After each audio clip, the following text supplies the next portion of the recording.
तत्राश्चर्यं मया दृष्टम्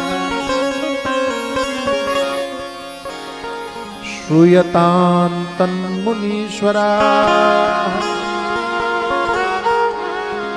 एकात् तरुणी तत्र निषण्णा खिन्न मानसा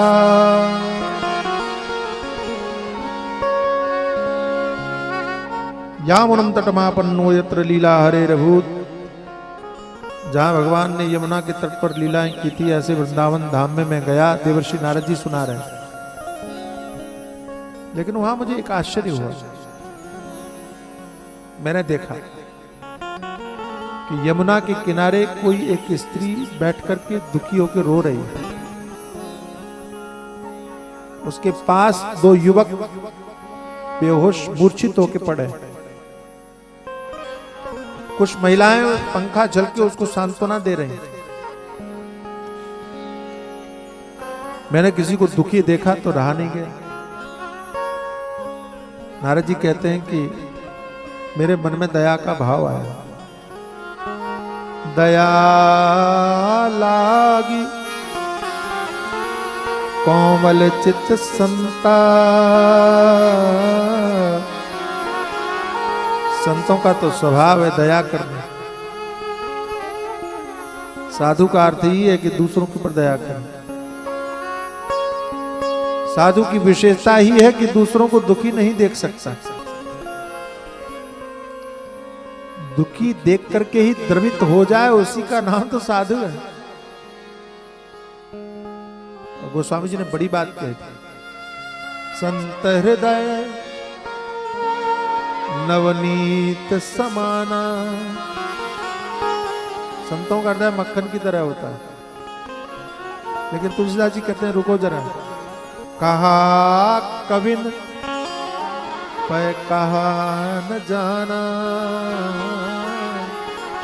कवियों ने कहा तो,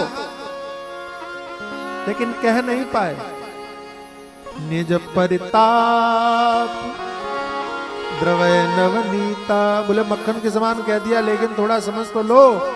मक्खन तो तब पिघलता है जब खुद आंच लगती है, लेकिन महात्मा तो वो है जो दूसरों का दुख देख करके द्रवीभूत हो जाए। उसे साधु कहते हैं, उसे संत कहते हैं। पर दुख द्रवय संत सुखनीता। जैसे देवर्षि नारद जी ने देखा तो ठहर गए। और तभी कहते हैं उसी समय उस स्त्री युवती जो थी रो रही थी, उसकी दृष्टि संत के ऊपर पड़ी। जैसे ही महात्मा को देखा तो वो युवती भी दूर से चिल्लाने लगी, भो भो साधो क्षणम तिष्ठ। हे महात्मा जी रुक जाइए, रुक जाइए। क्या हुआ? मत चिंतामपि नाशय। मेरी चिंता को दूर कर दीजिए। क्यों? दर्शनम तब लोकस्य सर्वदा हरम परम। महात्माओं के दर्शन तो संपूर्ण पापों के सर्वथा हरम परम, संपूर्ण पापों को नष्ट करने वाले होते हैं। देवर्षि ने कहा ठीक है, तुम कौन हो पहले मालूम तो पड़े, परिचय तो तुम्हारा हो। कासितम काबिमौचेमा, तुम कौन हो? ये दोनों बेहोश मूर्छित पड़े, ये दोनों लड़के कौन है? ये देवियां कौन है? परिचय तो बताओ। और सबसे बड़ी बात, तुम्हारा दुख का कारण क्या है? दुखी क्यों? उस देवी ने कहा अहम भक्ति, मैं भक्ति। इमाऊ में तनयौ मतौ, ये दोनों मेरे पुत्र हैं। नाम क्या है? ज्ञान वैराग्य नामानौ। एक का नाम ज्ञान है, एक का नाम वैराग्य। काल योगे न जर्जरौ। समय के प्रभाव से वृद्ध हो गए। ये जो स्त्रियां, ये कौन है? गंगा, यमुना, सरस्वती, कावेरी, नर्मदा आदि जो नदियां हैं, वे ही मुझे दुखी देख करके स्त्री का वेश बनाकर सांत्वना देने आए। तुम यहां आई कैसे?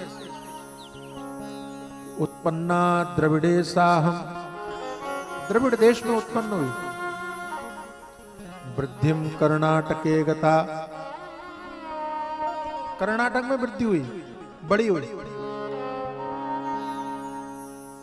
एक महात्मा कहा करते थे भक्ति कहाँ बढ़ती है, बोले कर्नाटक में, वृद्धिंग कर्नाटक में। कर्नाटक का मतलब क्या होता है, बोले जिंदगी को जब आप नाटक बना लो तब समझो आप भगवान की भक्ति कर सकते हो। जीवन को सच्चा मानोगे तो कभी भगवान की भक्ति नहीं हो पाएगी। अभिनेता मान करके जीवन को जीना शुरू करो, तब आप ऐसा संभव कर सकते हो। और एक और बात कही कि भक्ति कब बढ़ती है, तो कहा अपना धर्म का कर्म करते रहो, कर न अटक।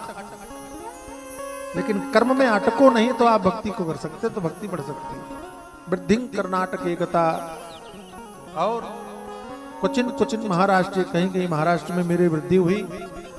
गुर्जरे जीर्णताम गता, गुजरात में जाके मैं बूढ़ी हो गई क्योंकि पाखंड बहुत बढ़ गया था वहां, ऐसा बताया।